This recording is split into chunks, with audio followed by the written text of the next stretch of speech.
Que a graça e a paz da parte de Deus, nosso Pai, e de nosso Senhor e Salvador Jesus Cristo, estejam com todos nós. Nesta manhã, irmãos, de domingo, quando mais uma vez, com a permissão do Senhor, com a direção do Espírito Santo de Deus, nós estamos celebrando este culto de adoração através ainda do meio online, não é? Chegando aos irmãos através da internet, porque entendemos ainda não chegou o momento, não é, de nós retornarmos. Mas é exatamente sobre isto que eu gostaria agora de fazer a leitura da ata do nosso Conselho Administrativo, que aconteceu no último dia 1º de setembro, em relação a esse tema. Nós nos reunimos, pegamos as opiniões dos membros do Conselho, também fomos aos pastores, pedimos que eles mandassem as suas opiniões, nós juntamos as opiniões dos mesmos e também alguns irmãos da liderança mais direta, não é? Que estão sempre diante assim, dos irmãos, também foram chamados para darem as suas opiniões. O que eu posso adiantar aos irmãos é que não houve consenso, não é? Não houve consenso.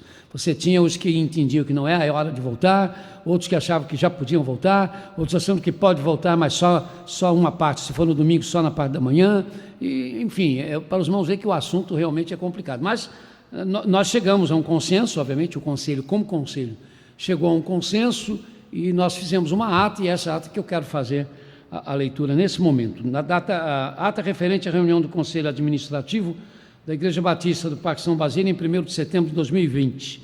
Na data referida, atendendo à convocação realizada pelo pastor-presidente Valdemir Alves da Silva, o Conselho Administrativo reuniu-se para debater e deliberar sobre a possibilidade e a viabilidade do retorno dos cultos presenciais da IBPSB.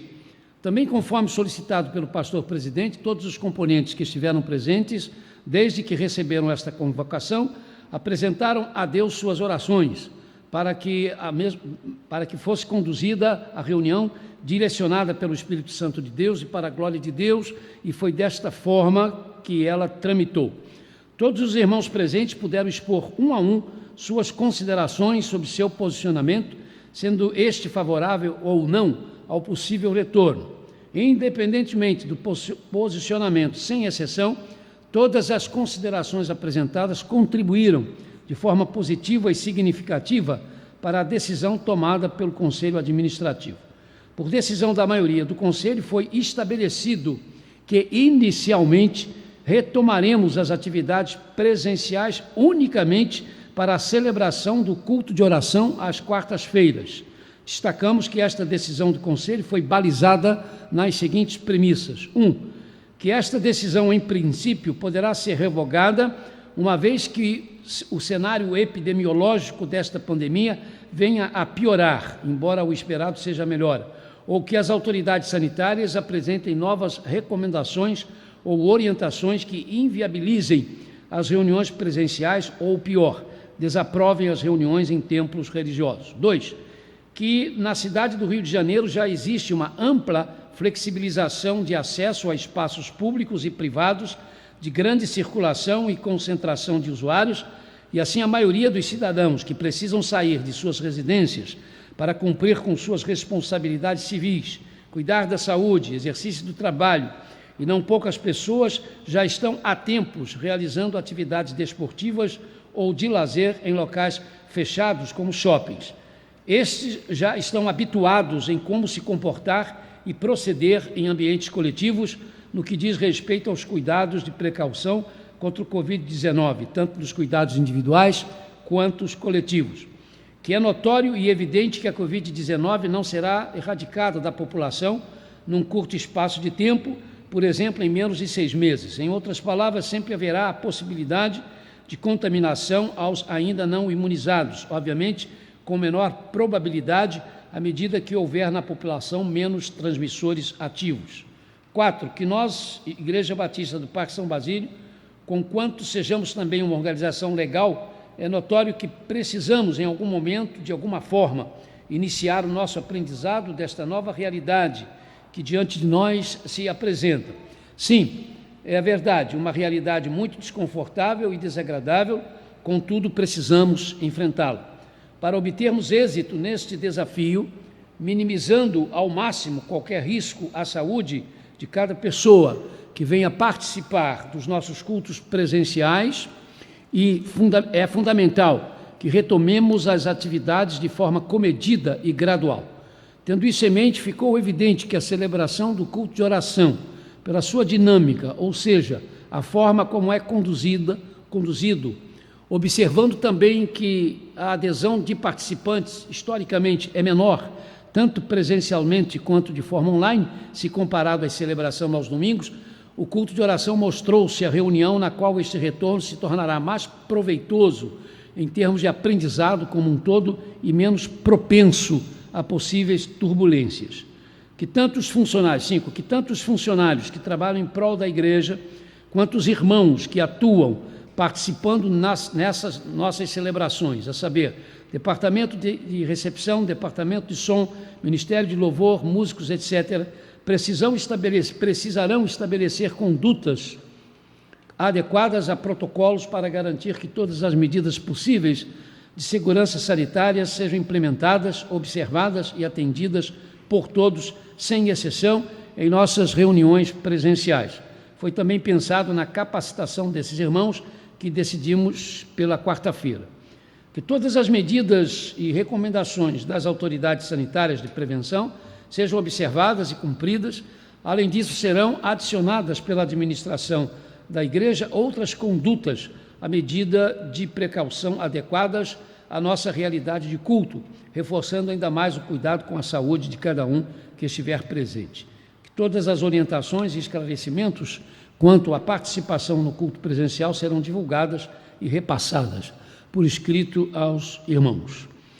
À luz disso, então, irmãos, nós queremos pedir os irmãos diretores do departamento de recepção, também a presidência do nosso diaconato, para que entrem o mais rápido possível em contato com o irmão Gilberto, para que ele combine um encontro com os irmãos, né? Para que passemos e já comecemos a ver algumas instruções necessárias que, através da recepção, terão que acontecer, não é? Os bancos serão marcados para que as pessoas cheguem e já tenham os lugares adequáveis para sentar. A princípio, irmãos, nós decidimos que não vamos fazer nenhum tipo de inscrição, nem por telefone, nem por internet e nem aqui a ficha de chamada, entendendo que, como foi colocado aqui na ata, historicamente, os nossos cultos de oração são sempre menos frequentados, inclusive agora, na própria internet, né? Os cultos online, se compararmos com os cultos da manhã e os cultos da noite e domingo, são sempre menos assistidos do que os cultos ditos dominicais. Provavelmente que muitos já voltaram a trabalhar e têm outros tipos de atividades. Nós vamos, na primeira quarta-feira, dia 16, não? Na próxima quarta-feira, dia 16, nós vamos ter a volta do nosso culto presencial, começando, como aqui foi dito, pelo nosso culto de oração. Quantas quartas-feiras serão, nós não temos como dizer. Creio que não vai ser muitas, irmãos. Mas como foi colocado aqui, é uma forma de aprendizado. A gente vai treinando, né? Vamos dizer, para quando puder, já termos condições, anunciarmos então a volta dos cultos aos domingos, e aí sim terá que ser passado aos irmãos, o maior número possível dos membros da igreja, em relação a uma decisão da Assembleia da Igreja, mesmo que ela não possa se reunir em relação à volta aos cultos dominicais. Mas já vamos começar, como aqui foi dito, numa espécie de treinamento via o culto de oração. E se alguém pode dizer, mas por que não começava logo com o culto de domingo, o culto de oração? Porque o culto de oração, queridos, é o culto de oração. A oração é a alma mater na igreja. Eu acho que foi uma boa escolha nossa. E Deus nos ajudou a ter algo no qual nós podemos treinar para nos prepararmos para um culto maior, mas começando exatamente com a oração. Alguém nos perguntou, pastor, e se a saudade for tanta e viu uma multidão de gente para assistir o culto de oração? Primeiro nós vamos agradecer a Deus de joelho, porque nunca houve muita gente no culto de oração. Então vamos ficar muito felizes. E aí a gente vai ver o que faz, tá bom? A gente vai ver o que faz, se não der, põe lá embaixo um outro grupo, enfim, hein? Faz 2 cultos. O Fernando já sugeriu que então começa um mais cedo, depois começa o segundo. É isso mesmo, Fernando, é uma saída, não é? Eu até gostaria que acontecesse isso, honestamente, né? Mas as probabilidades não são muitas, mas não é por isso que o irmão, eu não vou não, porque sei lá, se este não tem vaga ou vai ser tão pouca gente. Então, por favor, você já está avisado. Quarta-feira, dia 16. Não precisa avisar que vem. Nós estamos, no entanto, esperando que haja um bom grupo aqui, não é? Para reiniciarmos e matarmos em parte a saudade. Depois vem um outro grupo na outra quarta, e aí a gente vai resolvendo, não é? Com a ajuda de Deus, sob a orientação do Espírito Santo de Deus, passamos então a direção do nosso culto, né, ao nosso ministro de música.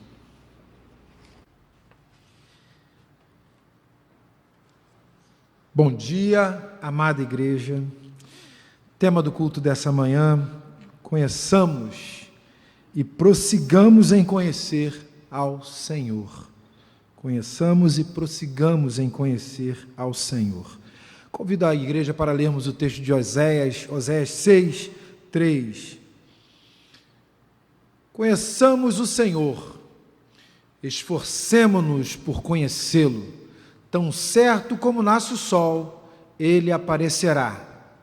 Virá para nós como as chuvas de inverno, como as chuvas de primavera que regam a terra. Amém. Louvemos a Deus com o hino 228 do Inário para o culto cristão. A Deus demos glória. Louvem todos o nome do Senhor, pois somente o seu nome é exaltado. A sua majestade está acima da terra e dos céus. Salmo 148, 13.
Vamos ler o texto de confissão todos juntos.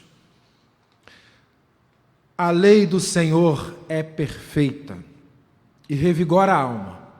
Os testemunhos do Senhor são dignos de confiança e tornam sábios os inexperientes. Salmos 19, 7. Passemos então para o nosso momento de oração. Como temos feito, irmãos, vamos fazer enunciados que os irmãos transformarão em preces, em orações, não é, ao Senhor. À medida que eu for falando, os irmãos vão trabalhando isso nas suas mentes e corações e colocando diante do trono da graça de Deus. Senhor Deus, nosso Pai, Deus com a gente, mediante Jesus Cristo e por meio do Espírito Santo, aceita a nossa declaração de que te amamos, em que pesem as nossas limitações humanas. Esses são ainda os tempos do Covid-19 que nos impedem de nos reunirmos como tua igreja em nosso tempo. Porque és misericordioso e compassivo, ajuda-nos a mantermos-nos unidos como corpo vivo de Cristo, tua igreja. Ensina-nos a voltarmos aos nossos cultos presenciais.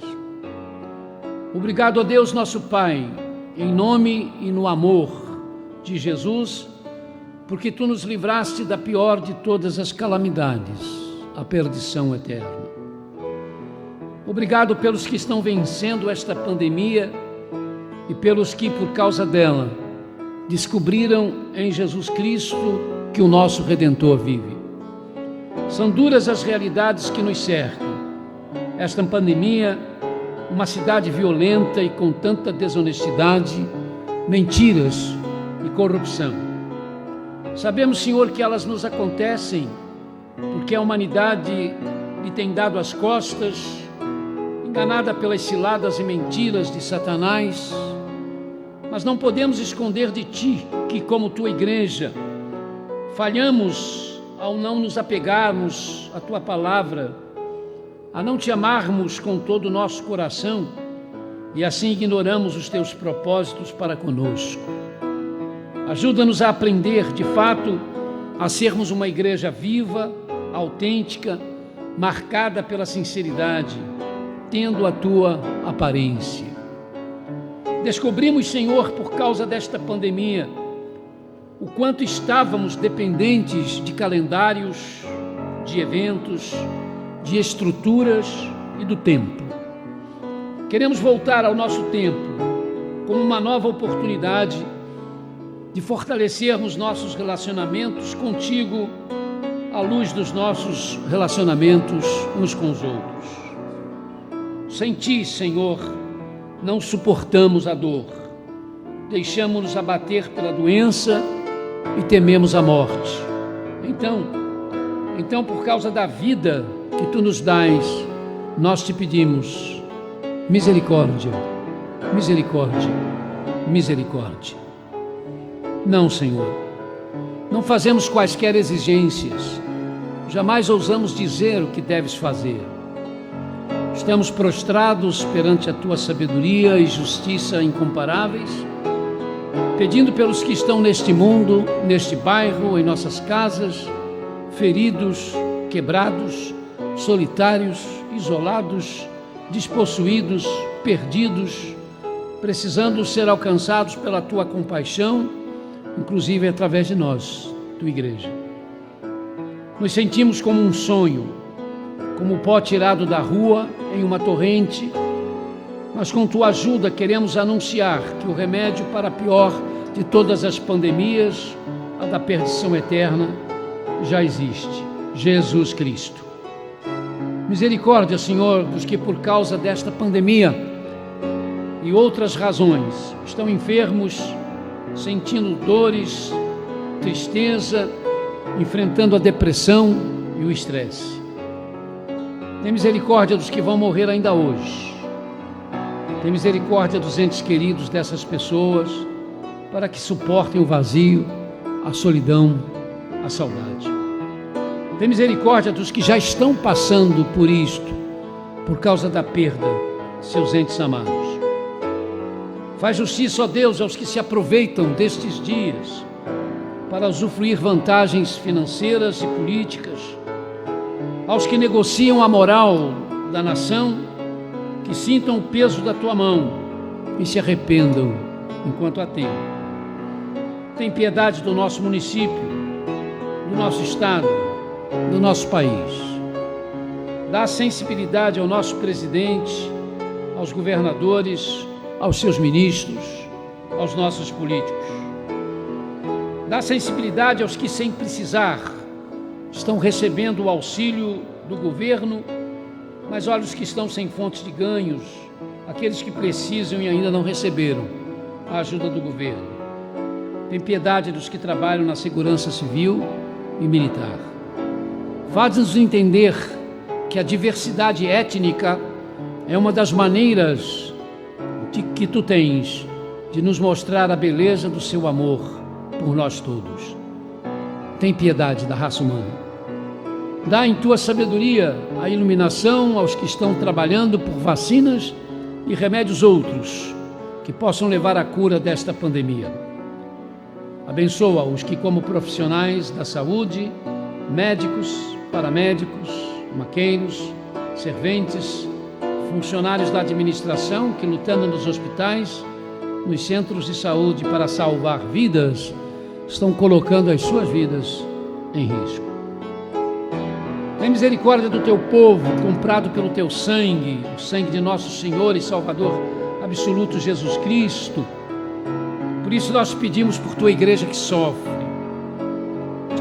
Te pedimos por David Massir, um cristão da cidade de Nowshera, província de Khyber Pakhtunkhwa, no Paquistão. Ele foi preso no último dia 30 de agosto, domingo passado, acusado de blasfemar contra o islamismo. No último dia 27 de agosto, os moradores de Rizalpuri descobriram páginas do Alcorão em um ralo, levadas pela chuva. Um vídeo dessas páginas foi postado em redes nacionais e causou grande comoção. Sem explicações plausíveis, a polícia prendeu David Massir, que sequer mora na região onde se acharam as páginas do Alcorão no ralo, e o acusou de responsável por ter jogado na chuva as páginas do livro sagrado do Islã, apesar de seus protestos. Alguém testemunhou dizendo que viu isto, mas a polícia não divulga o nome do acusador. Se for culpado, considerado culpado, Massir pode enfrentar prisão perpétua ou até mesmo ser condenado à morte. No Paquistão, acusações de blasfêmia contra os cristãos são generalizadas e muitas vezes motivadas por questões pessoais ou simplesmente ódio religioso.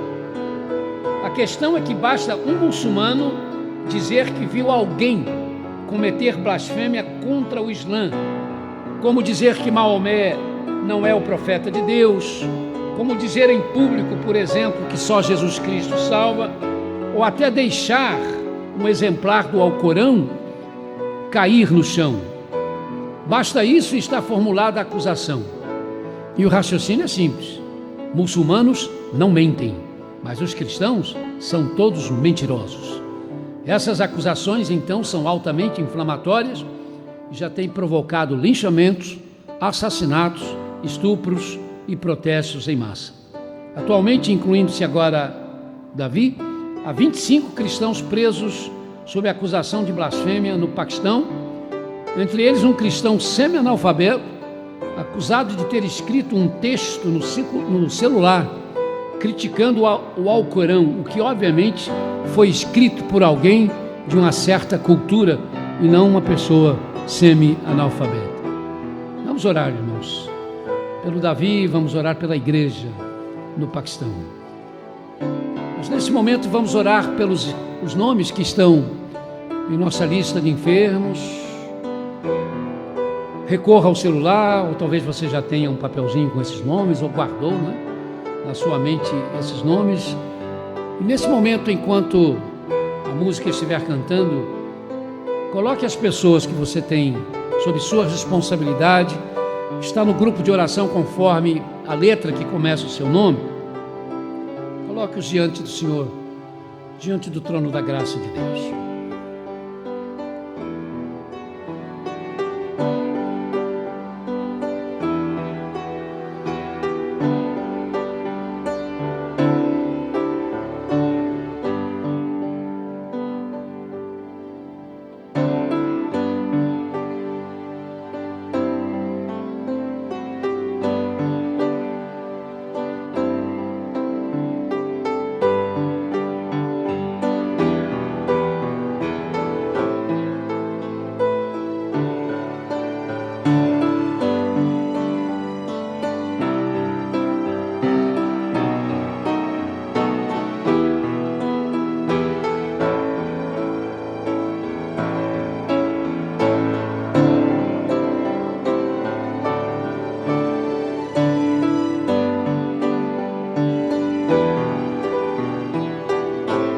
Vamos agora orar por nós mesmos. Vamos colocar diante do Senhor aquilo que porventura está nos afligindo, nos trazendo insegurança, perplexidades, alguma questão que tem acompanhado talvez a nossa história, não é? Da qual ainda não tivemos uma solução. Vamos orar também pelas pessoas que estão ao nosso lado. Se estivermos sozinhos, oremos por alguém que vem agora na nossa mente e nosso coração.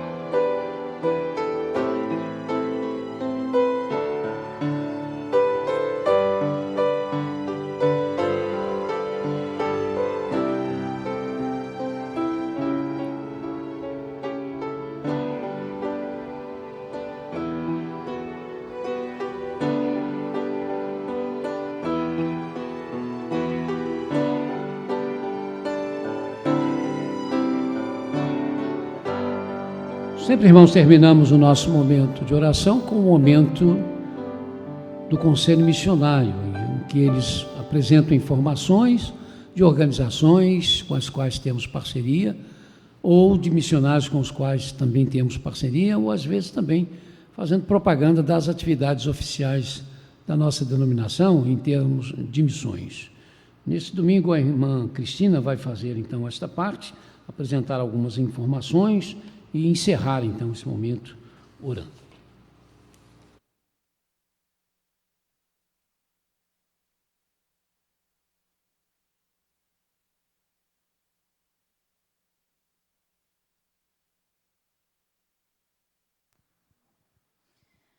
Bom dia, irmãos.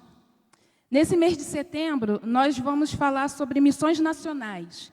Então, a nossa igreja tem vários projetos, a gente ajuda vários missionários dentro do nosso Brasil. E o tema hoje da junta é Porque Ele nos amou. Então, eu vou dar algumas informações, primeiro da nossa organização, depois eu vou estar falando de alguns dos nossos missionários. Quem somos nós? Missões Nacionais é uma organização batista que tendo Jesus Cristo como Senhor e exemplo e ainda atenda a dinâmica das necessidades da população brasileira. Nossa missão, multiplicar discípulos e a sua razão de existir, independentemente do nível social. Nossa visão, alcançar a todos com o evangelho no campo da floresta, cidades, rios, interiores, enfim, em todos os lugares. Principal estratégia, orar e confiar no Senhor com o objetivo em vidas transformadas com um padrão de excelência para a glória de Deus. Nesse contexto de missões nacionais, que a Igreja Batista do Parque São Basílio ora e contribui, participando do sustento espiritual e físico de vários missionários e organizações espalhadas pelo território nacional brasileiro, vamos divulgar alguns deles. Pastor Valmor, que está ali com a sua família na missão Jardim das Hortênsias, aqui pertinho de nós. Nossa missão em Monte Alegre, com os nossos missionários Aloísio e a sua esposa. Ali em Canelas, liderado pelo nosso pastor Milton Campos e sua esposa. Temos o Labatista FF Sorém, ali em Tocantins. Esse trabalho com a infância e com os adolescentes existe já desde 1942. Nosso pastor Nivaldo, ali com a sua esposa, né, ali no centro-oeste brasileiro, né, onde que... Volta um pouquinho. Né, ele trabalha na evangelização em locais de difícil acesso, e o pastor Nivaldo também faz a obra missionária, incluindo o transporte de pessoas.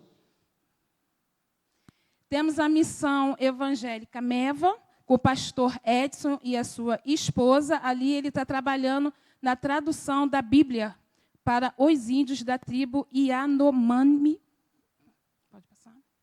Ali na região Amazonas também temos uns trabalhos com os índios.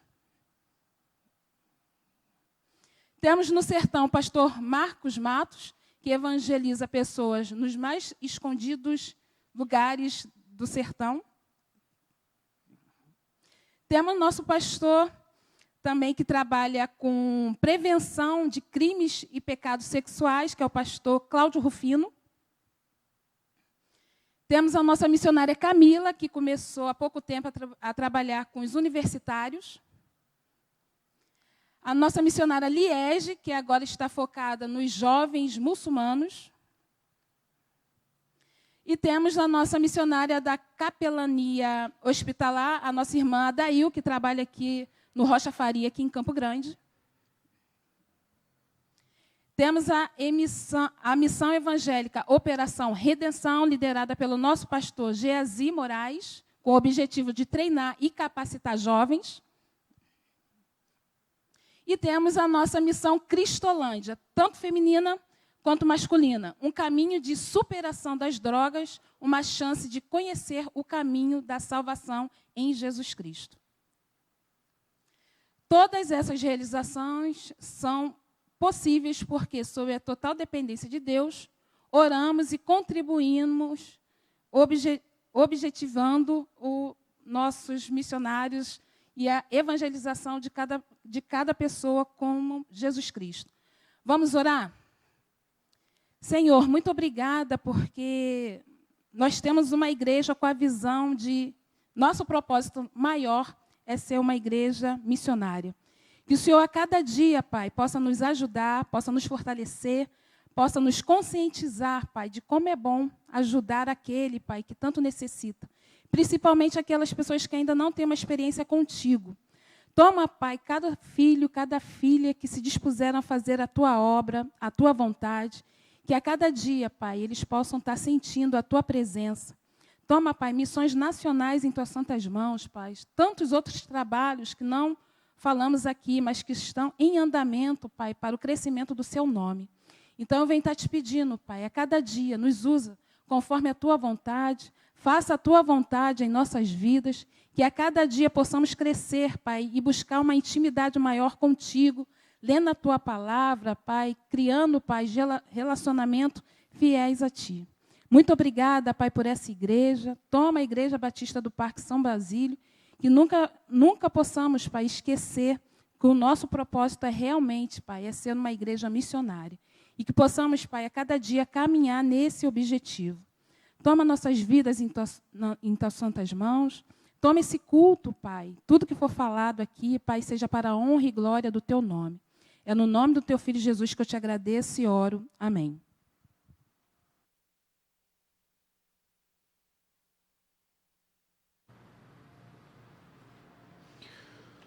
Convido a igreja, então, para lermos o texto de louvor e consagração.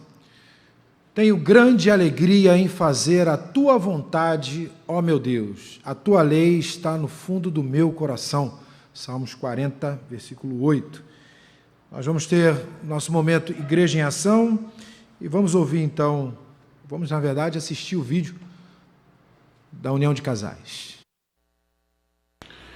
Olá, queridos casais da Igreja Batista do Parque São Basílio. Quero convidá-los para hoje, às 17h30, na União de Casais Online, assistirem à segunda parte do estudo Habilitação e Direção Defensiva no Casamento. Você, se porventura não assistiu à primeira parte, ainda há tempo. O estudo encontra-se no site da nossa igreja. Portanto, hoje, 17h30, não perca Habilitação e Direção Defensiva no Casamento, segunda parte. Participe, valorize a união de casais, muito mais que o encontro.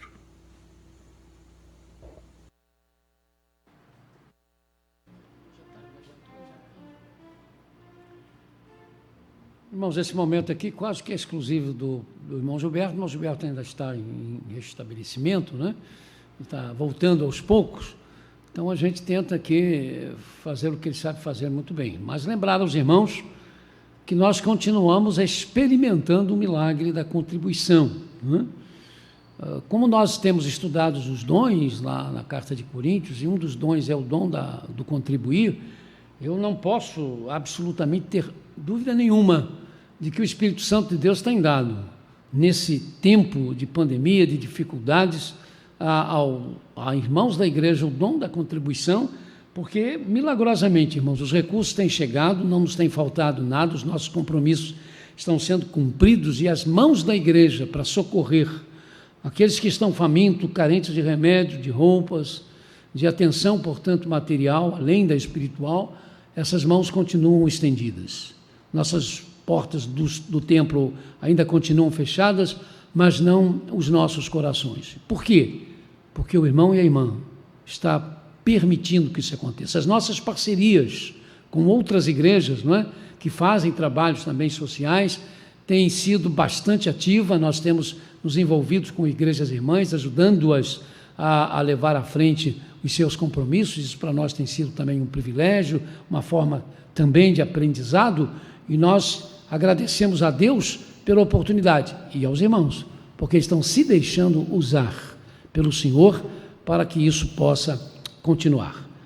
Deve estar aparecendo os avisos, os quadros com as contas, não é, da nossa igreja, para que você possa continuar a fazer a sua contribuição.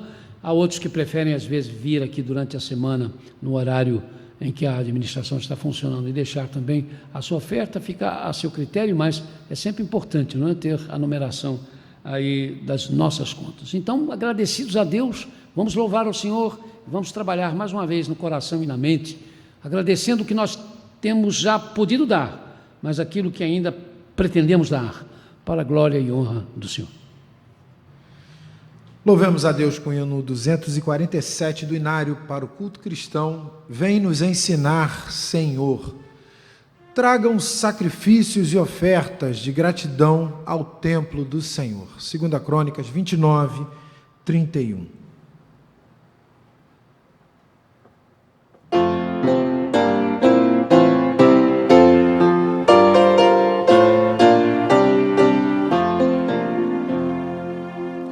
Vem nos ensinar, Senhor, tudo que devemos ser, pelas tuas leis de amor, rege o nosso proceder. Vem nos ensinar a orar pelos povos e as nações que não sabem te adorar, tendo mão nos corações.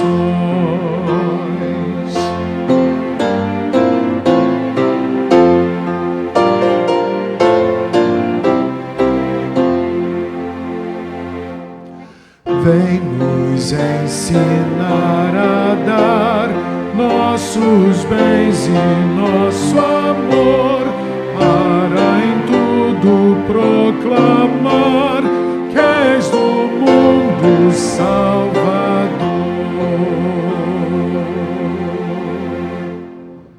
Vamos fazer a leitura dos aniversariantes da semana.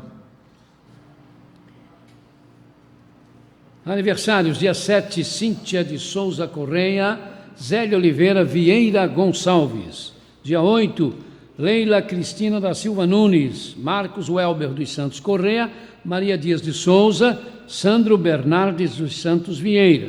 Dia 9, Aldo Augusto Maia Filho, Pastor Aures Valdir Larrúbia da Silva, Selma Regina de Oliveira dos Santos. Dia 10, Clara Ruiz de Souza, Jandira de Souza Silva, Maria Alice Soares de Alcântara. Essa, a Maria Alice é uma criança. Dia 11, Pedro Suzano Souza, também criança, Vilma Lúcia Santos Araújo. Dia 12, outra criança, Pedro de Almeida Berto. Celebram aniversários de vida conjugal. Dia 6, irmão José e Nilda, 45 anos. Irmão Marcos e Cíntia, 23 anos.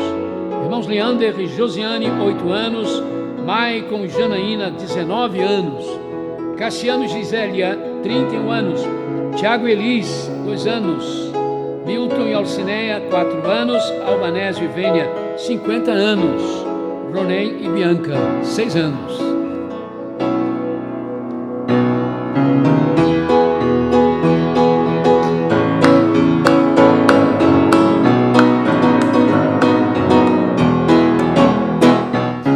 Neste dia especial, seu sorriso é sem igual, não dá pra esconder. A alegria que é sem fim transformou-se num jardim. Tudo porque mais um ano de vida o Senhor lhe deu. Posso ver o novo brilho em seu ser. Muitas bênçãos lá do céu lhe concedeu. Vamos cantar parabéns pra você.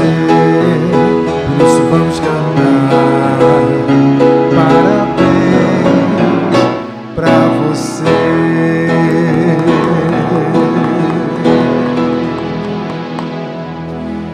Amado e grandioso Deus, nós somos gratos pelo dom da vida, somos gratos por mais essa oportunidade, Senhor Deus, de culto, mesmo que online, mas, Senhor, os corações aquecidos pelo Teu Espírito Santo nos faz, Senhor Deus, enfim, um só em Jesus Cristo. Obrigado, Senhor Deus, por todos aqueles que têm podido, nesse momento, fazer as suas ofertas, dízimos, mantimentos, entregar os seus mantimentos também, para podermos ajudar a outros. E, Pai amado, os nossos aniversariantes, que eles sejam ricamente abençoados também por Ti, para que, Senhor, continuem contando os seus dias e se enchendo de sabedoria vinda de Ti, Deus, para que testemunhem do Teu amor sempre. Nós somos gratos por esse culto em louvor e adoração a Ti. Recebe, Senhor Deus, a gratidão dos nossos corações, pois a fazemos e oramos no nome de Jesus. Amém. Meus irmãos, vamos ouvir nesse instante o louvor trazido pelo Kleber Bernardo, mas a música é de um grande mano nosso, Gustavo Ferreira. Então vamos ouvir Todas as Manhãs.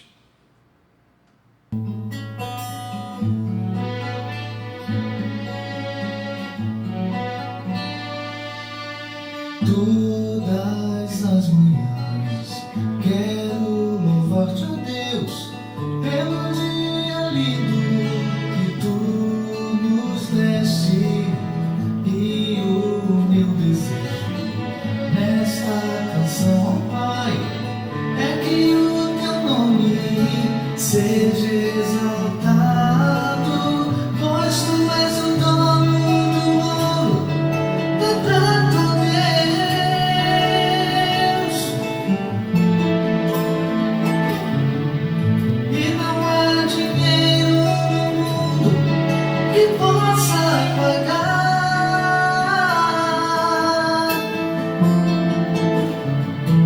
a felicidade de poder te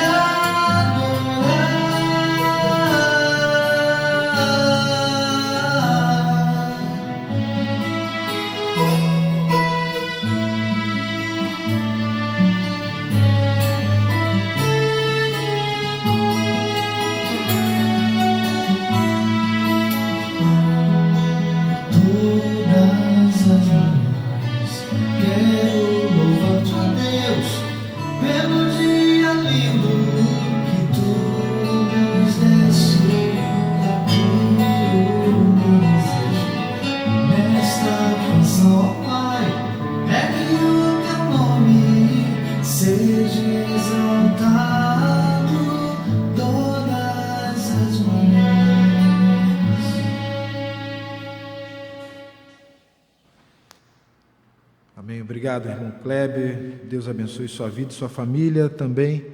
Ao irmão Gustavo Ferreira, Deus te abençoe e abençoe sua família também.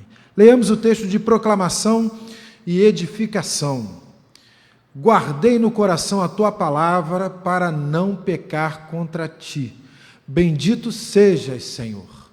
Ensina-me os teus decretos. Salmo 119, 11 e 12. Antes, irmãos, da apresentação do pregador da manhã, eu quero também fazer um apelo, né, uma convocação aos irmãos que se envolvem com a mídia da igreja. Voltando os cultos presenciais na quarta-feira, nós vamos precisar dos demais irmãos que também ajudavam, né, durante os cultos presenciais normais, para não sobrecarregar esse grupo que já tem muito trabalho, né, em fazer essas gravações. Então, os irmãos depois entrem em contato com a administração da igreja, ou entre vocês, porque vocês têm lá as comunicações de vocês, para saber como é que a gente vai funcionar. A gente quer usar os irmãos que não estiveram aqui trabalhando conosco nesse período por várias razões, para ver se na quarta-feira, presencialmente, esses irmãos possam vir para trabalhar conosco na mídia, na própria gravação, porque aí nós vamos ter o culto gravado naquele momento, né? E não vai ser uma gravação como nós fazemos para depois passar, né?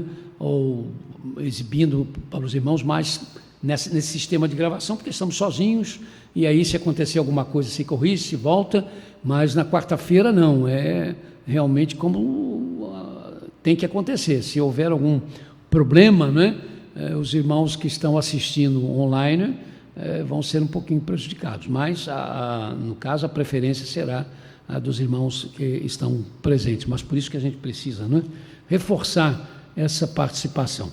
Bem, mas hoje nós estamos tendo, na verdade, um domingo realmente missionário, né? Foi a abertura da obra da nossa Junta de Missões em termos de missões nacionais, e aí aproveitamos, colocamos também as atividades missionárias, as parcerias missionárias da nossa igreja aqui, em território nacional, mas temos a presença, vamos ter a presença nesse domingo, estamos tendo, de 2 dos nossos missionários. Pela manhã, o pastor, esse nome aí, deixa eu ver. Isso, aqui eu estou perdendo o nome aqui, pastor Yoshua, os irmãos sabem o nome dele, é Yoshua,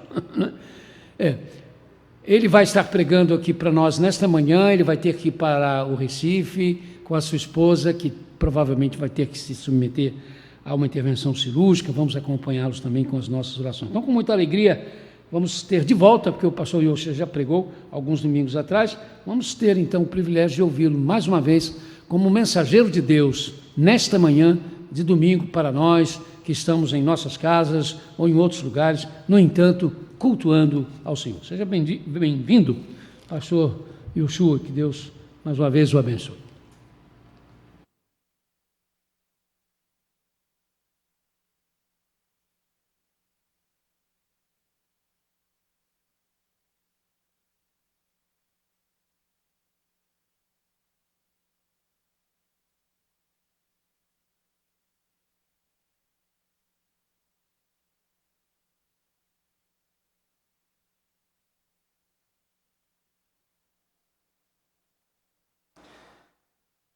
Amados, quero saudá-los com a graça e a paz do nosso Senhor e Salvador Jesus Cristo. É bom estar mais uma vez aqui na casa de Deus, a nossa igreja, para poder compartilhar a palavra de Deus com todos vocês. Só para dizer que, mais uma vez, a nossa gratidão, né, pelas orações de todos aqueles que têm orado por nós, têm intercedido por nossas vidas, né?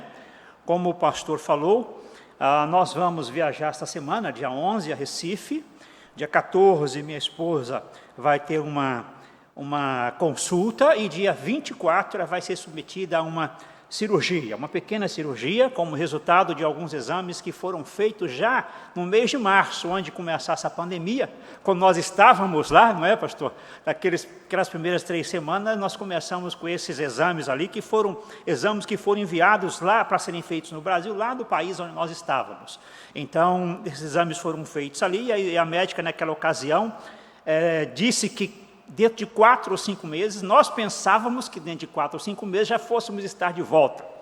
E ela disse que dentro de 4 ou 5 meses era preciso ser refeitos esses exames. Ela não queria esperar mais do que isso. Na verdade, ela falou 4 meses. E nós pensávamos que nesses 4 meses fôssemos estar lá. Não é? Mas não estávamos, e nós cremos que isso é a vontade de Deus. E ela, então, passou por esses exames, e esses exames, segundo a médica, acusou que era necessário, então, por precaução, a fazer essa pequena cirurgia. E ela vai passar por essa cirurgia no dia 14. Estou só dizendo isso para os irmãos, para, como sempre, contar com a oração de vocês, como o pastor já falou, não é? Eu tenho orado por vocês também, tenho orado por cada um de vocês, toda a situação que a nossa igreja tem passado, que o mundo tem passado, eu tenho intercedido junto com vocês, como vocês têm intercedido por nós temos intercedido por vocês também, pedindo a graça de Deus para que juntos consigamos, então, passar a esse momento que o mundo está vivendo e que a nossa igreja também está enfrentando. Mas eu quero, nesta manhã, queridos, compartilhar a palavra de Deus com vocês. Possivelmente, no meio desse compartilhar, eu devo mencionar um pouquinho, alguma coisa do campo missionário, mas o meu foco é compartilhar com você nesta manhã a palavra de Deus nesse texto que eu tenho quase certeza que talvez você até saiba de cor, não é? É o Salmo 23. Não sei se você sabe de cor, eu praticamente sei de cor, não é? Ou quase todo eu sei de cor. Mas diz assim a palavra de Deus no Salmo 23, nós vamos ler todos os 6 versículos e vamos então falar um pouquinho desse texto para reforçar aquilo que os irmãos já sabem, né? Diz assim a palavra de Deus: o Senhor é o meu pastor, nada me faltará. Ele me faz repousar em pastos verdejantes e leva-me para junto das águas de descanso. Refrigera a minha alma e guia-me pela vereda da justiça por amor do seu nome. Ainda que eu ande pelo vale da sombra e da morte, não temerei mal algum, porque tu estás comigo. O teu bordão e o teu cajado me consolam. Preparas uma mesa na presença dos meus adversários. Unge-me a cabeça com óleo e o meu cálice transborda. Bondade e misericórdia certamente me seguirão todos os dias da minha vida e habitarei na casa do Senhor por longos dias. Vamos orar. Pai, louvado seja o teu nome por mais uma vez. A tua palavra está sendo lida ou ter sido lida nesta manhã. Em nome de Jesus, fala aos nossos corações de acordo com o teu querer. Amém. É um salmo muito conhecido, como eu falei. Talvez a pergunta sua é: o que tem de novo no Salmo 23? Não é? Talvez seja essa a sua pergunta, mas aí nós poderíamos generalizar a sua pergunta e dizer: o que tem de novo na Bíblia? E eu diria: tem tudo de novo. A palavra de Deus, ela mesmo diz de si própria que ela se renova a cada manhã. Então a palavra de Deus, ela é a mestra para nos ensinar os caminhos de Deus. E eu quero, então, conversar com vocês um pouquinho dentro desse salmo, não é? E eu quero conversar com vocês dentro do tema debaixo dos cuidados de Deus. Debaixo dos cuidados de Deus. O Salmo 23 fala sobre um rebanho de ovelhas e o seu pastor. Mas aqui nós temos Davi fazendo uma comparação dele como pastor humano e de Deus como o pastor divino. Ou seja, o cuidado de Deus como pastor com ele. É a comparação que Davi vai fazer nesse Salmo 23. E eu quero iniciar então a minha palavra nesse Salmo falando um pouquinho sobre, para refrescar as nossas memórias, falando um pouquinho sobre Davi. Quem foi Davi? Para entendermos bem esse salmo, eu sei que os irmãos entendem esse salmo, que os irmãos já leram bastante sobre a vida de Davi. Eu quero citar aqui alguns fatos rápidos. É claro que não dá para citar toda a vida de Davi aqui, porque tomaria o tempo todo da mensagem e não daria. Mas rapidamente eu quero falar um pouquinho de Davi. Quem foi Davi? Primeiro eu posso dizer que Davi foi um pastor de ovelhas. Ele era um garoto, um jovem que estava lá no campo, pastoreando as ovelhas, pastoreando o rebanho do seu pai. E aí eu quero, de fato, mostrar e deixar claro que eu estou falando de ovelhas como animais, físicas mesmo. Davi era aquele jovem lá que cuidava das ovelhas, se nós formos ver Salmos, 1 Samuel capítulo 17 vai mostrar isso, e diz que Davi era um pastor, mas um pastor que cuidava de fato das suas ovelhas, ao ponto de enfrentar os perigos existentes naquele contexto, para poder defender as suas ovelhas.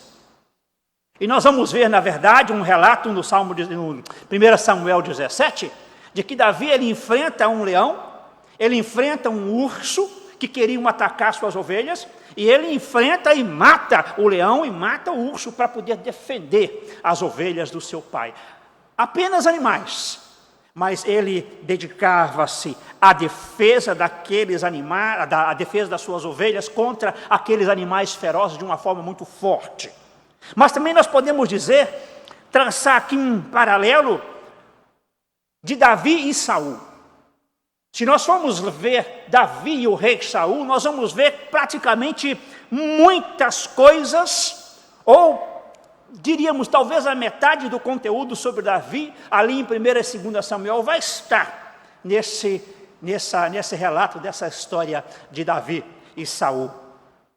E na verdade, a história dos dois começa quando Saul é confrontado por um gigante dos filisteus chamado Golias, e não tinha um soldado que pudesse confrontar aquele gigante. E o povo de Deus naquele contexto ficou envergonhado, ou estava sendo envergonhado, porque não havia um soldado capaz, hábil, de poder confrontar aquele gigante. E aquele menino lá no pasto, com as suas ovelhas, ficou sabendo disso. E ele vem então diante de Saul, e ele se voluntaria, coloca-se como voluntário para confrontar e defender o povo de Deus. Foi um negócio interessante. Davi, na verdade, Saul achou engraçado aquilo e terminou falando algumas coisas, mas no final das contas, Davi foi confrontar o Golias. E Davi venceu a batalha no nome do Deus Altíssimo. E a história de Saul, de Davi e Saul começa ali. E Davi então passa a ser um soldado do exército de Saul, e ele vai crescendo como um soldado exímio, altamente capacitado, preparado, desejoso de fazer as coisas bem feitas. Davi praticamente se torna um general do exército de Saul, e um general de grandes batalhas, um general que normalmente quando ia para a batalha não perdia, e ele foi crescendo cada vez mais. E então Davi é escolhido por Deus para ser o substituto de Saul. Então, depois de Davi ter sido escolhido por Deus para ser o substituto do rei Saul, no momento que Deus iria determinar, praticamente o rei Saul torna-se um inimigo mortal de Davi. E quando nós vamos ver lá em 2 Samuel capítulo 15, 2 Samuel capítulo 16, capítulo 17, 18, nós vamos ver, na verdade, o rei Saul perseguindo Davi mortalmente para poder acabar com a vida dele. Os ciúmes veio ao coração de Saul, e aquele que era um soldado bom, aquele que era um general de confiança, aquele que era um homem que de uma certa forma fez o reinado de Saul subir, ele passa a ser visto como um inimigo e passa a ser perseguido ferozmente pelo rei Saul para ser executado. Mas podemos ir um pouco mais adiante. Aí nesse ponto nós vemos agora um general fugindo para não ser executado pelo próprio rei, que seria o general, hoje poderíamos dizer o estado-maior daquele exército. Mas podemos ir adiante e colocar um pouquinho mais a história de Davi e Absalão. Absalão foi o filho de Davi. E eu quero aqui citar uma pequena coisa, só para a gente ter uma ideia mais clara da questão de Davi. Se nós formos olhar também, 2 Samuel 15, 16, 17, nós vamos ver essa história de Davi e Absalão. E o que marca nessa história foi o desejo do filho de Davi de tomar o lugar do pai. E nesse momento, Davi já era rei de Israel. Ele era, na verdade, um homem segundo o coração de Deus, um rei segundo o coração de Deus, um rei que estava inclinado em fazer o querer, a vontade de Deus, e tudo que, na verdade, ele ia fazer, ele procurava pedir, procurava saber a vontade de Deus. Mas ali, naquele contexto, Absalão, filho de Davi, ele se revolta contra o pai, e ele toma o reinado do pai. Nesses textos que eu citei, nós vamos ver também Davi tendo que fugir. Quando Absalão toma o reinado no seu lugar, ele ocupa a região, o palácio, e Davi com os seus soldados tem que fugir. E nesse momento que Davi vai fugindo, algumas pessoas começam a falar coisas, fazendo graças com Davi, como se ele não fosse nada, como se ele fosse simplesmente um generalzinho qualquer. E de uma certa forma, pelas palavras, Davi é rebaixado. Mas aqui nós temos um pai fugindo do seu filho para não ser executado por seu filho. Um pai fugindo. E as coisas vão passando. E então Davi, o exército de Davi ainda como rei, mas é claro, deposto pelo filho. Mas por causa de Deus, do mandamento de Deus, por causa da responsabilidade que ele tinha diante de Deus, ele tinha que confrontar. E o exército de Davi, de uma certa forma, vai para o campo de batalha confrontar Absalão. E Davi fala, olha, cuidado com meu filho. Mas não teve jeito. No campo de batalha, o exército de Davi, ele mata Absalão. Ou seja, Absalão é morto pelo exército do pai.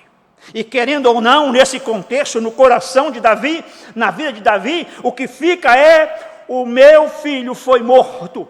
E o meu exército foi quem matou o meu filho. Imagine, os irmãos, uma situação daquela naquele contexto. Um pai que é perseguido pelo filho, mas depois o seu exército vem confrontar e ele fala, por favor, não matem meu filho.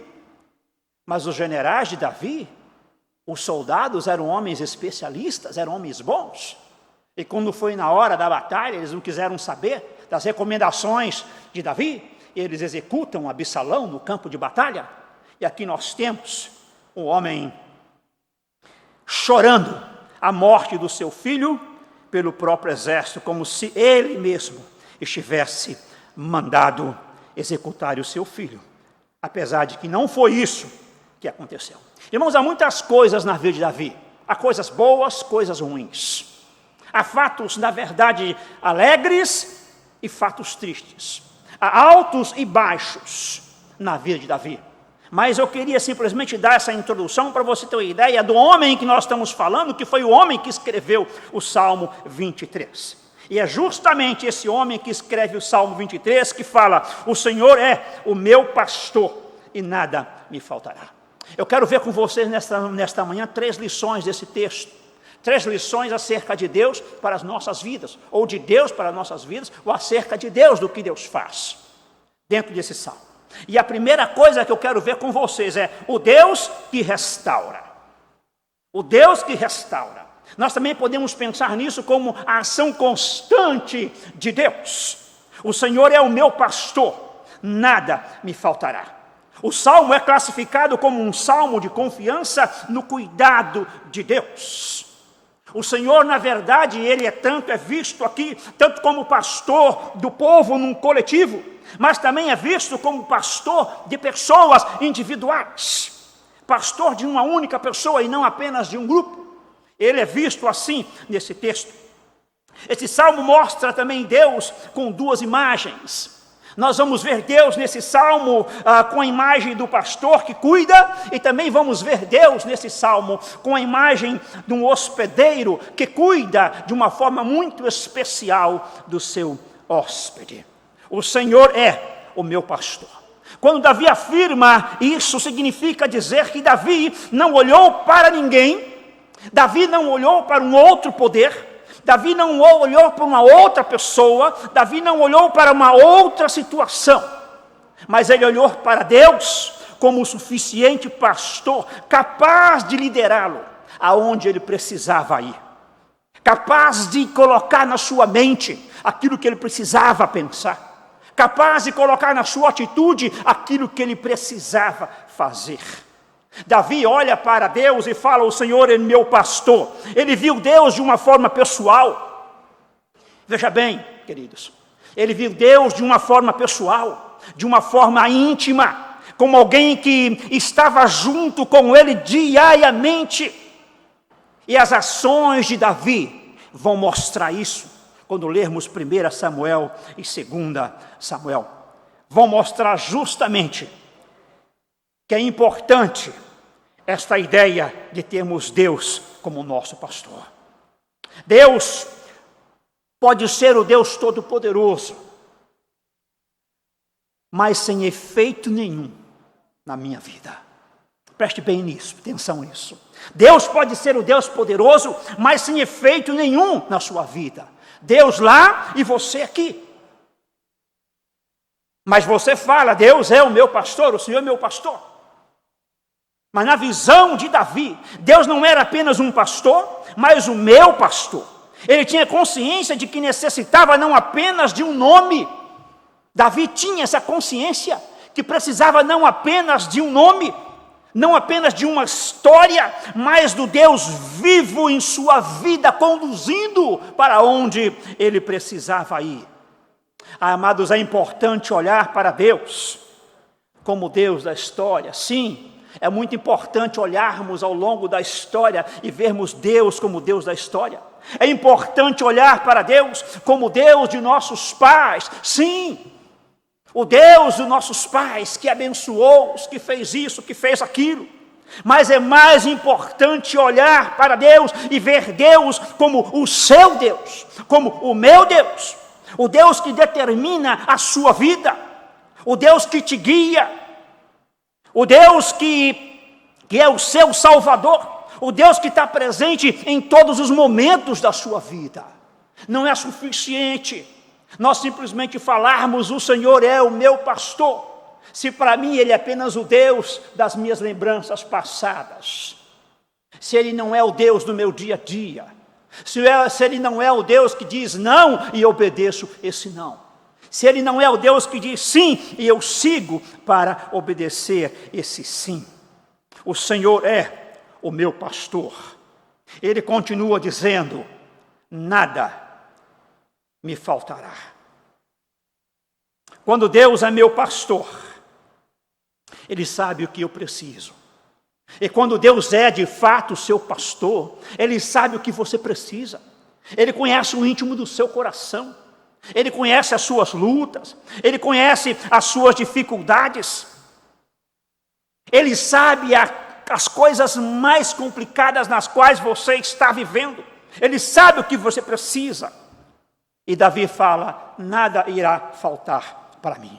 Isso significa também dizer que você e eu precisamos crer na direção de Deus na nossa vida, mesmo quando Ele diz não. Precisamos crer na direção de Deus nas nossas vidas em todos os momentos, quando as situações parecem ser boas e quando as situações parecem ser difíceis, ser complicadas. Nós assim, mesmo assim, precisamos continuar crendo na direção de Deus, principalmente quando nós oramos, e às vezes não vemos a resposta para aquilo que nós estamos orando. Precisamos continuar crendo que Deus está ali, que Deus é o Senhor, o Todo-Poderoso. Nada me faltará. Este é o resultado, queridos, quando Deus é o meu pastor, quando não há outro Deus para nós, mas apenas o verdadeiro Deus, o Deus que criou os céus e a terra. Eu posso dizer pela fé que nada me faltará, porque de fato Ele vai estar comigo em todas as situações, João Calvino, ao comentar sobre esse texto, ele diz que deve-se, porém, observar que Deus só é pastor em relação àquelas pessoas que, tocadas com o senso da sua própria fragilidade e pobreza, sente-se dependente de sua proteção. Ou seja, sente-se dependente da proteção de Deus, e que espontaneamente habita no seu redil e deixa Deus governar a sua vida. Deus só é o meu pastor, Deus só é o seu pastor se nós de fato colocarmos as nossas vidas na mão dele. Eu só posso dizer que Ele é meu pastor se eu deixar Ele conduzir a minha vida. Se você deixá-lo conduzir a sua vida também, tudo que envolve a sua vida, aí você pode dizer que Deus de fato é o seu pastor. O versículo 2 vai dizer, Ele me faz repousar em pastos verdejantes, leva-me junto às águas tranquilas. Aqui está indicando lugares de repouso, lugares pacíficos para descanso e alimentação. Leva-me e faz-me. Aqui podemos ver a diferença, queridos, da grande ação entre o pastor verdadeiro e o falso pastor. Os dois verbos aqui nesse versículo estão indicando a ação do verdadeiro pastor para conduzir o cordeiro, os seus cordeiros, para um lugar adequado, para um local seguro, para um local onde esses cordeiros vão encontrar vida e não morte. Para um local onde esses cordeiros vão encontrar, como vai dizer, pastos verdejantes, águas tranquilas. Essa é a diferença do verdadeiro e do falso pastor. Fazer e levar está indicando uma ação que vem do bom pastor, porque só o bom pastor sabe o caminho para tirar os seus cordeiros de um local ruim. Só o bom pastor sabe o melhor lugar aonde conduzir os seus cordeiros. E Jesus, no contexto do Novo Testamento, lá em João 10, versículos 11 e 14, ele vai dizer: eu sou o bom pastor, e o bom pastor dá a sua vida pelas ovelhas. Jesus aqui, ele na verdade toma o lugar, no Novo Testamento, ele vai tomar o lugar do verdadeiro pastor, que é indicado por Davi no contexto do Velho Testamento. Pastos verdejantes, diz o texto: o Senhor é o meu pastor e nada me faltará. Ele me faz repousar em pastos verdejantes. Está indicando tudo. Desculpa.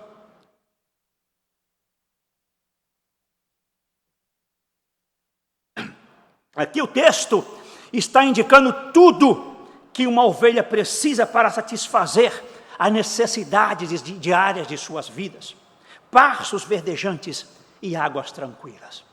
Mas veja bem, uma situação oposta a essa. Nós podemos dizer pastos secos, com sol forte, sem comida para comer, sem água, o que vai significar fome, doença, desnutrição, cansaço, e essas coisas vão trazer a morte para as ovelhas. Uma outra situação oposta aqui são as águas turbulentas. O texto fala de águas tranquilas, mas uma situação oposta seria águas turbulentas. Onde é tão perigoso beber água, que as ovelhas podem ter grandes riscos de vida. Os cordeiros têm a lã envolvendo todo o seu corpo.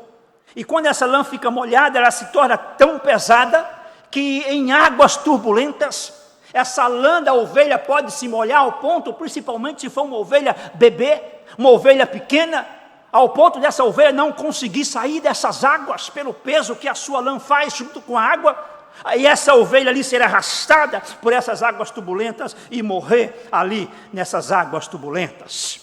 Mas não é isso que o texto diz. Ele diz pastos verdejantes e águas tranquilas. É para ver que existe o oposto, e o oposto está aí, queridos. Mas pela graça de Deus, o que Davi estava falando aqui, é que Deus o conduzia em pastos verdejantes, em águas tranquilas. Mesmo apesar de tudo aquilo que ele viveu, mesmo apesar de todas aquelas situações que nós vimos em sua vida, mesmo apesar de tudo no qual ele estava inserido, ele diz que o Senhor o conduzia em pastos verdejantes e águas tranquilas. Louvado seja o Senhor, porque de fato nós temos um pastor que sabe o que pode acontecer conosco. Um pastor que está interessado na nossa vida espiritual. Um pastor, o nosso Deus, que também está interessado na nossa vida material. Um pastor que está interessado no nosso sentimento, naquilo de mais difícil que às vezes passa nas nossas vidas, está interessado em nos ajudar. O versículo 3 diz: refrigera-me a alma e guia-me pela vereda da justiça por amor do seu nome. Ele restaura a minha alma, numa outra versão. Ou restaura a minha vida. Em um rebanho de ovelhas não há apenas ovelhas saudáveis, mas há ovelhas também que necessitam de cuidado porque estão doentes. E todas as ovelhas, tanto as ovelhas doentes quanto as ovelhas saudáveis, elas estão juntas, estão vivendo no mesmo lugar. E aqui o texto está falando de refrigério, restauração, de renascimento da alma ou da vida daqueles que estão doentes. daquele que estão precisando ser restaurado. Está indicando o retorno à vida. Refrigera a minha alma. O repouso ou o reavivamento da alma, da vida, indica o retorno da vida, o retorno da vitalidade. Quando ele diz restaura a minha alma, é isso que ele quer dizer. Ele está me dando a vida de volta. A restauração da alma, segundo João Calvino, seguindo uma tradução literal do hebraico, diz que dá a ideia de que é a mesma coisa que a conversão da alma, contém a mesma essência que tornar-se novo ou restabelecido. Eu estou falando de Davi, o texto está falando de Davi. Reconverter o quê? Tornar novo o quê? Um homem que já servia a Deus, um homem que foi conhecido como homem segundo o coração de Deus, o homem que foi um dos reis mais queridos do contexto de Israel, o homem que fez a maior conquista no tempo do seu reinado. Mas é claro, como nós já vimos, um homem que era homem, e que tinha altos e tinha baixos na sua vida. Mas isso me faz pensar, quando se fala em reconverter, em tornar a fazer novo, isso me faz pensar em nós como os cristãos, que apesar de muito de nós talvez já ter um bom tempo de vida cristã, apesar de já termos uma grande experiência com Deus, como foi o caso do rei Davi, mas muitas vezes há coisas em nossas vidas que precisam ser restauradas, há coisas que precisam ser convertidas, há coisas que precisam ser restabelecidas, há coisas que precisam tornar-se de novo, há coisas que precisam ser transformadas. E esse salmo, quando diz justamente isso, refrigera a minha alma, é essa ideia que Davi estava falando. Ele faz novo na minha vida aquilo que era velho. Ele me faz refazer aquilo que eu estava fazendo de forma errada. E aleluia, louvado seja Deus, porque esse, queridos, é o nosso Deus. Esse é o nosso pastor. É aquele que nos dá chance. É aquele que refrigera. É aquele que faz as coisas tornarem-se novas na minha e na sua vida. Apesar de, podemos entender também esse reconverter, esse tornar novo de duas formas. Pode entender como uma ovelha desgarrada, aquela que está longe dos caminhos do Senhor, indicando a vida espiritual que precisa da transformação de Deus, mas também pode entender nos aspectos físicos da minha vida, coisas na minha vida que não estão boas e que precisam da graça de Deus, precisam da bênção de Deus, talvez uma enfermidade, uma doença pela qual estou passando, e eu oro ao Senhor pedindo a bênção dele sobre isso. Restaura a minha vida. É o que Davi diz. E a ideia desse restaurar a vida, ele coloca logo a seguinte: caminhos de justiça. A ideia é que restaurar aquilo que não está bom, se estamos andando num caminho que não é o mais agradável para Deus, se você está andando num caminho que não é o caminho mais agradável para Deus na sua vida, esse restaurar, a ideia é restaurar-te para os caminhos de justiça, que são os caminhos do Senhor, que são os caminhos aonde Deus te quer andando, que são os caminhos que vão te levar à vontade de Deus, que vão te levar justamente àquilo que Deus quer para a sua vida. Os cordeiros de Deus, eles precisam ter suas vidas restauradas dia a dia, porque precisam andar no caminho de justiça. Eu quero terminar esse primeiro ponto perguntando para você: o que precisa ser renovado e restaurado na sua vida? O que precisa ser renovado e restaurado em sua vida? Eu não sei, você sabe. Há alguma coisa aí que precisa ser mudada? Alguma coisa na sua vida, nas suas ações, nos seus pensamentos, que precisam ser restauradas pela graça de Deus? Deus faz isso. Ele tem o poder para fazer isso. O versículo 4 diz: ainda que eu ande pelo vale da sombra da morte, não temerei mal algum, porque tu estás comigo. O teu bordão e o teu cajado me consolam. Às vezes passamos por situações difíceis na vida. Situações que podem ser em qualquer área das nossas vidas. E essas situações surgem de uma hora para outra. Quando fala andar na sombra, no vale da sombra da morte, como existem pastos verdes ou pastos verdejantes, na vida também nós podemos dizer, existe os vales da sombra e da morte. Tanto eu ando muitas vezes nos pastos verdejantes que Deus me coloca, como também é possível, muitas vezes, eu estar diante de uma situação de vale da sombra e da morte na minha vida. E que situação é essa? Este vale pode significar as dificuldades diárias em nossas vidas, tão grandes que podemos pensar que não há mais solução para elas. E essas situações se mostram como se fosse um vale da sombra e da morte. No texto, o vale pode ser as trevas da morte, ou as trevas que a morte traz sobre as nossas vidas, profundas trevas.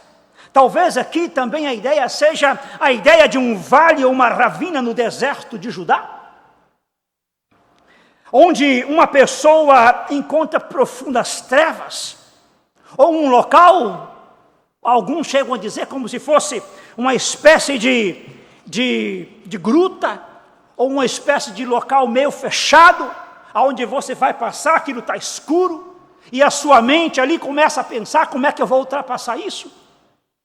Como é que eu vou passar por esse lugar? Porque o receio vem na sua cabeça, na sua mente, no seu coração. Se eu entrar aí, o que é que vai acontecer? E a ideia de que ali talvez haja bandidos ou animais selvagens no escuro, na penumbra, olhando para você sem que você consiga os ver, esperando você entrar, para que eles façam alguma coisa ruim contra você. Dentro desse significado do vale da sombra da morte, pode-se entender que está indicando a morte física também. Através desse caminho, todos nós vamos passar um dia, todos nós vamos passar pela morte física, mas a Bíblia diz que após esta etapa da morte, virá a etapa da eternidade para aqueles que têm Jesus como Senhor e Salvador das suas vidas. Então a morte física, na verdade, ela não vai ser o último passo para aquelas pessoas que têm Jesus como seu Senhor e Salvador. Mas vamos continuar vendo isso aqui. Ele diz ainda no versículo 4, não temerei mal algum, porque na verdade todo o versículo 4 está entrelaçado. Não temerei mal algum, porque tu estás comigo. O teu cajado e o teu bordão, ou tua vara e o teu bordão, a tua vara e o teu cajado me confortam. Porque tu estás comigo. Alguns comentaristas da Bíblia dizem que quando Davi fala isso, porque tu estás comigo, não temerei, porque tu estás comigo. Alguns dizem que quando Davi fala isso é porque ele já tinha sido afetado pelo medo, ele já tinha sido afetado pelo receio, e o medo, o receio, já tinha entrado no seu coração de alguma forma. E aqui, quando fala isso, é indicação de que o medo, o temor de alguma coisa, já estava de fato presente na vida de Davi. É interessante, irmãos, quando eu leio esse texto, quando eu vou estudar essa parte que eu chego aqui, eu fico pensando, como é que pode? Eu olhando hoje para a minha vida, desculpa a expressão, um simples Joshua, um simples servo, e olhando para Davi, o rei de Israel, homem considerado homem segundo o coração de Deus, homem que fez tantas coisas, homem que foi grandemente usado pelo poder de Deus. E quando eu olho e vejo que quando Davi fala que não temerei, é porque de fato o temor já tinha entrado no coração dele e ele estava procurando um caminho para sair daquilo. Ele estava procurando a solução. E que ele mostra a solução nesse próprio texto. Eu fico pensando, como é que é isso? Como cristão, se Davi temeu, e eu? É interessante que um dos comentaristas da Bíblia diz que os verdadeiros crentes, ainda que habitem seguros sob a proteção de Deus, eles estão sujeitos e expostos ao perigo. Ou seja, você e eu estamos sujeitos aos temores. E esses temores surgem do nada, queridos. Do nada, às vezes, uma coisa acontece que não era inesperada. Por exemplo, o que aconteceu recentemente, todos nós acompanhamos isso no contexto da televisão, o que aconteceu recentemente no Líbano. Da noite para o dia, uma grande explosão que levou a vida de 199 pessoas. E naquele meio estavam os nossos irmãos. Há irmãos nossos ali que não perderam a vida, mas que a casa que eles moravam simplesmente foi destruída. E da noite para o dia eles passaram a ser pessoas sem ter aonde morar, sem ter onde viver. Pessoas que não tinham dinheiro para comprar uma outra casa. Pessoas que não tinham dinheiro para tentar reconstruir. Prédios foram derrubados da noite por dia. São problemas que aparecem nas nossas vidas de uma hora para outra. Eu me lembro que eu estava lá no contexto de Angola, há quase 20 anos atrás, há uns 15 anos atrás, quando 2 horas da manhã, o telefone simplesmente tocou e disse: olha, Joshua, o seu pai faleceu. 2 horas da manhã, era 6 horas de diferença com o nosso país. E quando foi de manhã que eu fui tentar fazer alguma coisa, eu já recebi a resposta: olha, o seu pai já foi enterrado. Eu nem consegui sequer vir. Essas coisas vêm para o nosso coração. E às vezes essas coisas que vêm para o nosso coração, elas se transformam em pensamentos. Elas se transformam em coisas que vêm na nossa mente, momento após momento. Por que disso? E aquilo outro, e os receios vêm, e os medos podem vir nas nossas vidas de uma hora para outra. Isso estava acontecendo com Davi. Eu não sei como é que está a sua vida, se há algum receio, se há algum temor, se está alguma coisa acontecendo que está às vezes te deixando cabisbaixo, fragilizado, inseguro. Eu não sei, mas com Davi estava acontecendo. E ele diz: não temerei mal algum. E Davi estava procurando um antídoto para o temor. E ele diz no próprio versículo 4: porque tu estás comigo, o teu bordão e o teu cajado me consolam. Davi tinha temores, mas ele encontrou o antídoto para os temores que estavam no coração dele. E esta solução não era o poder dele, essa solução não era o título de rei, não era o título de general que ele tinha com o exército dele, não. Isso era ineficiente. Isso não era capaz de tirar os temores do coração dele. Ele diz: porque tu estás comigo, o teu cajado, o teu bordão e o teu cajado me consolam. Bordão e cajado são os instrumentos usados pelo pastor para proteger o seu rebanho. É uma forma figurativa da ação de Deus. É uma forma figurativa do poder de Deus, daquilo que Deus pode fazer conosco. Os temores, queridos, são possíveis sim, mas é necessário nós sabermos que há alguém acima dos nossos temores. E esse alguém não são as suas condições financeiras. E esse alguém não é o seu curso universitário. Ou esse alguém não é nada que você pode conseguir nessa vida. Esse alguém é só um, é Deus. Ele é o capaz de desfazer os temores do seu coração, da sua mente. Ele é capaz de reverter a dor, reverter a tristeza, reverter a mágoa, reverter a decepção, quem sabe, reverter qualquer coisa que nos empurra para baixo, qualquer coisa que nos afaste o nosso sentimento, os nossos pensamentos de Deus, e que nos coloca cada vez mais num caminho longe do Senhor. É o que Davi fala: não temerei mal algum, porque tu estás comigo. A tua vara e o teu cajado me consolam. Eu quero então terminar a minha palavra indo para esse último ponto, que não vai ser tão demorado. Pegando os versículos 5 e 6, ele fala no versículo 5 e 6, preparas uma mesa perante mim. Preparas uma mesa, lendo uma outra versão, eu estou, na verdade, citando a versão que está na minha cabeça, né? Preparas uma mesa na presença dos meus adversários.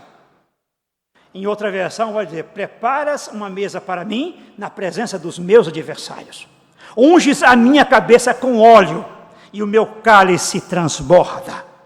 Bondade e misericórdia certamente me seguirão todos os dias da minha vida, e habitarei na casa do Senhor por longos dias. Preparas uma mesa na presença dos meus inimigos. Indica aqui uma celebração de vitória. Uma celebração de vitória. Alguém te convida para comer com ele, para ter uma refeição com ele, e você chega ali, a mesa está cheia das melhores coisas possíveis. É interessante que há um contraste. É uma mesa na presença dos meus inimigos. Ou seja, Davi está dizendo que como se Deus colocasse ele como um hóspede especial, um hóspede de honra, e todas aquelas pessoas que eram contra Davi, que queriam a morte de Davi, que queriam o mal de Davi, que queriam ver Davi cada vez mais lá embaixo, essas pessoas estavam observando. Estavam observando o Deus Todo-Poderoso fazendo tudo aquilo com Davi. E o texto e o versículo, ele é mais amplo, ele diz, na presença, preparas uma mesa perante mim na presença dos meus adversários, unges a minha cabeça com óleo, e o meu cálice transborda. Era um costume daquele contexto. E alguns escritores vão dizer que era impossível um hospedeiro que queria ver o seu visitante, a pessoa que ele convida para vir em casa, feliz, alegre, satisfeita, era impossível ele convidar essa pessoa sem estar preparado para ungir essa pessoa quando ela chegasse. E essa unção é uma unção cultural, olhos perfumados daquele contexto, mas é uma unção cultural, mas cheia de significado, dando honra. Aquilo mostrava, olha, você é o meu visitante, você está sob a minha proteção, você está sob os meus cuidados. Fique tranquilo, porque aqui na minha casa ninguém vai tocar em você. Era isso que estava acontecendo com Davi. Ele disse que Deus preparou uma mesa para ele na presença dos inimigos, e a cabeça dele foi ungida com óleo, como se Deus estivesse falando para ele: você é bem-vindo na minha presença, você é bem-vindo diante de mim, e continua aqui, porque junto comigo você vai estar protegido, junto comigo você vai estar cuidado, junto comigo os seus inimigos não vão poder te tocar, junto comigo ninguém vai te separar. É o que Paulo vai falar no Novo Testamento: quem me separará do amor de Cristo? Ele vai citar várias situações, e no final ele vai dizer que nenhuma dessas situações são capazes de nos separar do amor de Cristo. E aqui Deus prepara uma mesa para Davi, unge a cabeça dele com óleo, na presença de todos os inimigos de Davi. E aqueles homens que queriam então o mal de Davi, eles estavam olhando Davi como convidado do Deus Todo-Poderoso. Sabe, queridos, às vezes o diabo ele tenta armar ciladas contra nós. Às vezes o diabo tenta nos derrubar. E são infinitas as coisas que ele usa. Infinitas. Eu costumo dizer que o diabo faz o melhor que ele pode para tentar nos desviar, nem que seja um pouquinho, dos caminhos de Deus. O melhor que ele pode. E esse melhor que ele pode, você não imagina o que ele é capaz de fazer. Mas a verdade Não interessa o que ele faz. Quando nós estamos na presença do Deus poderoso, quando ele é o nosso pastor, o diabo não pode nos tocar. Ele pode tentar, mas é como Davi falou, ele me colocou na presença dos meus inimigos, ele ungiu a minha cabeça com óleo, e o meu cálice transbordou. A alegria, a satisfação de estar diante de Deus, de estar diante da presença do Senhor. E vamos então para o último versículo. Bondade e misericórdia me seguirão todos os dias da minha vida, e habitarei na casa do Senhor por longos dias. Aqui, Davi vai finalizando, expressando a sua convicção de que ele estaria de fato na presença de Deus. E olha, eu vou voltar a puxar o contexto da história de Davi. Eu estou falando, queridos, de um homem que teve problemas profundos na sua vida. Um homem que foi abençoado, mas um homem que de fato foi procurado para ser morto pelo próprio filho. Foi caçado para ser executado pelo próprio filho. O homem que de repente, o homem que ele mais apoiava, virou as costas para ele e começou a considerá-lo como inimigo e caçá-lo mortalmente para acabar com a vida dele.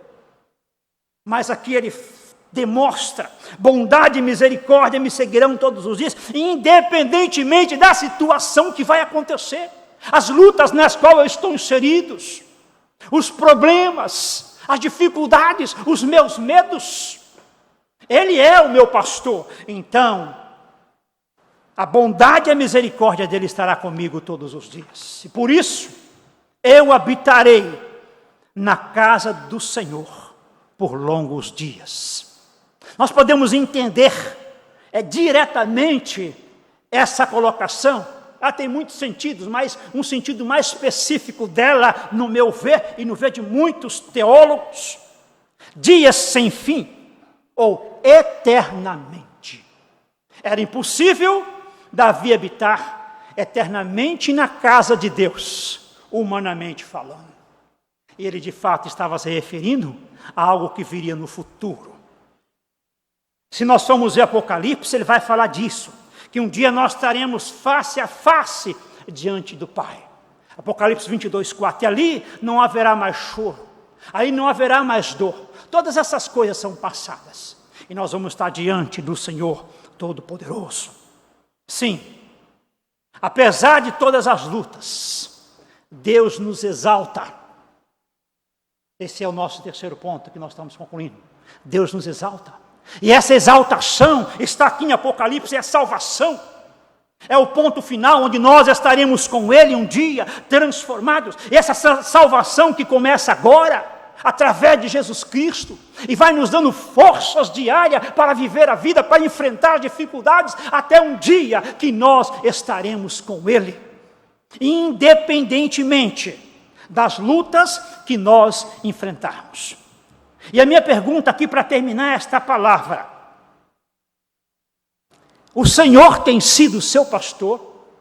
Você pode dizer com todo esse significado que nós vimos aqui, você pode dizer: o Senhor é o meu pastor?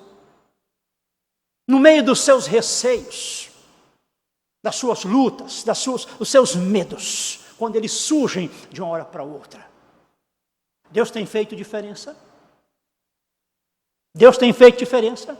Se Ele tem feito diferença, Ele é o seu pastor. Se Ele não tem feito diferença, alguma coisa está errada. Se Ele não tem feito diferença, você precisa rever o que está acontecendo.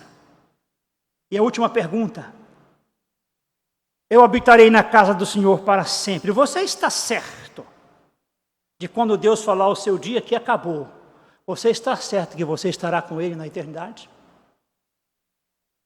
Pense sobre isso. E se você tem dúvida, coloque a sua vida diante de Deus e peça que Ele transforme a sua vida. Peça que Ele transforme os seus receios, os seus medos, as suas incertezas, aquilo que acontece, como aconteceu com Davi, faça que ele transforme na sua vida e te faça uma nova pessoa. Aí mesmo onde você está, ore e peça que ele te ajude, que ele transforme o seu coração. Vamos orar. Obrigado, Pai, porque como o Senhor foi com Davi, o Senhor é com nós. O Senhor é o nosso pastor. O Senhor é o meu pastor. O Senhor é o pastor do teu povo, que mesmo passando por essas lutas que nós estamos passando no dia de hoje, o Senhor não nos deixa abandonados. O Senhor não nos deixa sozinhos. O Senhor está conosco. O Senhor está nos conduzindo, nos guiando, nos dando perspectiva de vida, aonde colocarmos os nossos passos, os nossos pés. O Senhor está nos guiando, o Senhor está guiando o teu povo. Recebe a nossa gratidão por isso, Pai. Mas eu oro por aqueles que têm incertezas, aqueles que têm dúvidas, que têm temores. Ó Pai, em nome de Jesus, que esses temores sejam dissolvidos com a graça e o poder do Senhor. Que esses teus filhos venham ter a certeza de que o Senhor é o pastor, é o Deus deles. Abençoe o teu povo. Recebe a nossa gratidão. Eu oro em nome de Jesus. Amém. Amém. Deus abençoe cada um de vocês.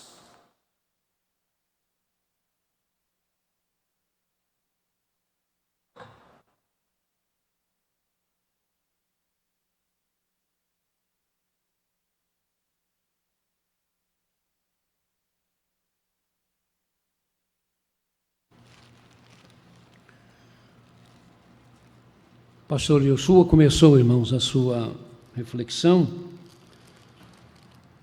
explicando o desafio que é se falar num texto, né, muito conhecido, e o Salmo 23, sem dúvida. Se não é o mais, é um dos mais conhecidos de todas as Escrituras, mas ele lembrou que a própria Escritura, não é? A própria Palavra de Deus, diz que a Palavra de Deus se renova a cada manhã. E com certeza, nesta manhã de domingo, nós vimos a renovação da palavra. Um texto bastante conhecido, sempre muito pregado, mas com certeza nós ouvimos, os irmãos ouviram mensagens que ficaram de forma especial e vão ficar gravadas em nosso coração. Mais uma vez, obrigado, pastor Yoshua, e que Deus possa acompanhá-los na sua viagem para Recife e também acompanhar a saúde da nossa irmã. Vamos então ouvir, irmãos, a declaração final para então impetrarmos a bênção final. Leiamos. Ensina-me a fazer a tua vontade, pois tu és o meu Deus. Que o teu bondoso Espírito me conduza por terreno plano. Salmo 143, 10.